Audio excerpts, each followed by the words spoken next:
Ramalan Ronggo Warsito, pengganti Presiden 2024, Raden Ngabai Ronggo Warsito adalah seorang tokoh pujangga pemerintah Sultan Pakubuwono VII yang memiliki berbagai karya sastra Jawa. Memiliki nama asli Bagus Burhan. Ronggo Warsito lahir di kota Surakarta pada tahun 1802 dan meninggal pada tanggal 24 Desember 1873. Selama hidupnya, Ronggo Warsito sudah tidak kurang dari 60 judul buku dengan berbagai jenis tulisan, mulai dari falsafah, kebatinan, lakon-lakon wayang, dongeng, bab sastra bahasa, kesusilaan adat istiadat, pendidikan, primbon ramalan dan sebagainya. Dan Ronggo Warsito meramalkan akan ada 7 Sadra Beningit muncul menjadi tokoh yang di kemudian hari akan memimpin wilayah seluas wilayah bekas kerajaan Majapahit. Menilik dari ramalan tersebut, masyarakat Indonesia pun banyak yang menafsirkan siapa saja Sadra Beningit tersebut dan apakah ciri-ciri calon presiden tahun 2024 mendatang ada dalam ramalan Ronggo Warsito. Nah, penasaran dengan sosok 7 Sadra Beningit tersebut?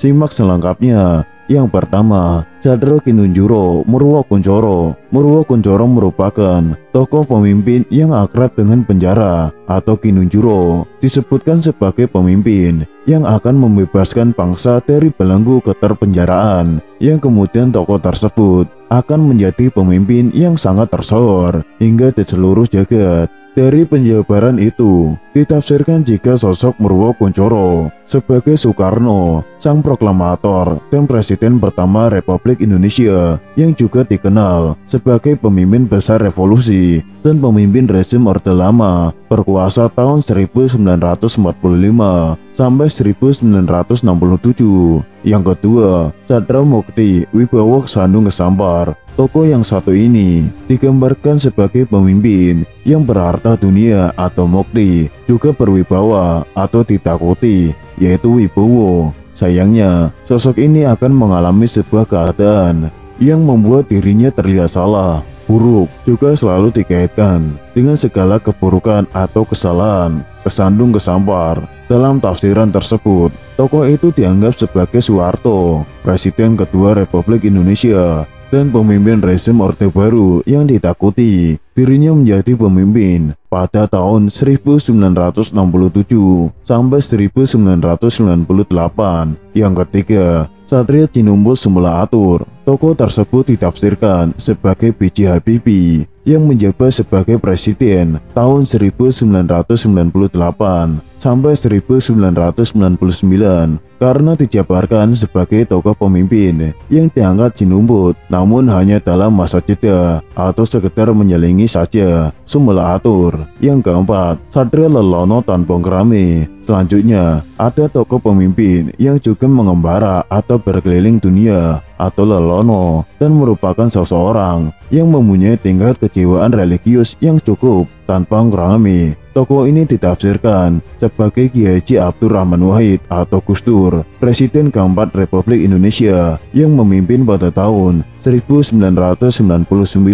sampai tahun 2000. Yang kelima, Sadra Beningit Hamengtuwo. Megawati Soekarno Putri menjadi sosok yang ditafsirkan dari ramalan Ronggo Warsito karena merupakan sosok pemimpin yang muncul membawa karisma keturunan dari moyangnya Hamengtuwo. Yang keenam, Sadra Boyong Pambukaning Kapuro. Tokoh pemimpin yang berpindah tempat atau boyong dari menteri menjadi presiden dan akan menjadi peletak dasar sebagai pembuka gerbang menuju tercapainya zaman keemasan atau Pambukaning Gapuro. Banyak pihak yang meyakini jika tokoh yang dimaksud merupakan Susilo Bambang Yudhoyono. Yang ketujuh, Sadra Pinandito Sinisian Wahyu. Tokoh pemimpin yang amat sangat religius, sampai-sampai digambarkan bagaikan seorang Resi Begawan atau Pinandito dan akan senantiasa bertindak atas dasar hukum atau petunjuk Allah Subhanahu wa Ta'ala. Sinisian Wahyu.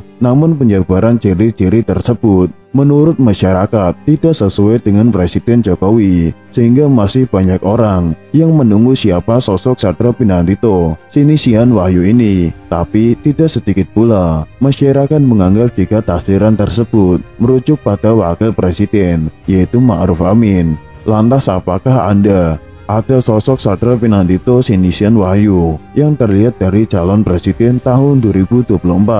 Percaya atau tidak pada ramalan tersebut? Mari kita kembalikan lagi pada Allah Subhanahu wa Ta'ala yang sudah memberikan jalan kehidupan pada seluruh umat manusia di bumi ini. Bila waktunya tiba, Satrio Piningit akan muncul menampakkan jati dirinya. Sosok misterius tersebut bakal naik ke tampuk kekuasaan tertinggi di Indonesia yang menjadi teladan, harapan, dan mengayomi rakyatnya. Ramalan Prabu Joyoboyo menyebutkan Satrio Piningit akan turun di tanah Jawa dengan membawa misi memperbaiki moral dan kehidupan manusia. Lantas siapakah sosok Satrio Piningit yang dimaksud? Ketika sedang mengalami kemerosotan di berbagai sendi kehidupan, Indonesia berada di titik nol. Saat itulah terjadi koro-koro zaman kala Bendu yang mencapai puncaknya. Satrio Piningit ke-7 ditandai dengan berbagai bencana, musibah, kecelakaan nasional, bencana alam, serta gempa bumi, gunung meletus, tanah longsor, tsunami, tanah bergerak, kebakaran hutan, banjir besar, huru-hara, bencana wabah, dan kehancuran sistem tatanan pemerintahan. Selain itu juga menjadi kemerosotan moral, kehancuran budi pekerti, dan hawa nafsu merajalela. Namanya juga Satrio Piningit yang harus dipingit, tersembunyi, sampai pada saatnya ia akan muncul tepat pada waktunya. Raden Ngabei Ronggowarsito, seorang pujangga besar dari Keraton Kasunanan Surakarta Hadiningrat, menuliskan Satrio Piningit adalah anak dewa yang berwujud manusia. Wujudnya tidak berbeda sebagaimana manusia pada umumnya. Ciri-ciri Satrio Piningit seperti dewa, namun tampil berbadan manusia, berparas seperti Batara Kresna, berwatak seperti Baladewa, dan bersenjata Trisula Weda, berparas seperti Batara Kresna, berwatak seperti Baladewa. Memiliki arti bahwa para Satrio Piningit itu seperti Batara Kresna, yakni tampan, berwibawa. Namun Satrio Piningit juga berwatak tegas seperti Baladewa. Dia juga dikenal sebagai figur yang sakti mandraguna tanpa aji-aji. Bersenjata Trisula Weda memiliki arti sebagai 3 karakter yang melambangkan kebajikan. Secara garis besar bisa dimaknai 3 menjadi 1, seperti ilmu, amal, dan iman, bumi, langit, dan isinya, kiri, kanan, dan tengah, benar, jejak, dan jujur, atau apapun yang secara filsafat mengandung makna 3 menjadi 1. Hal ini sesuai dengan derajat dewa, sehingga berkelakuan mulia seperti dewa.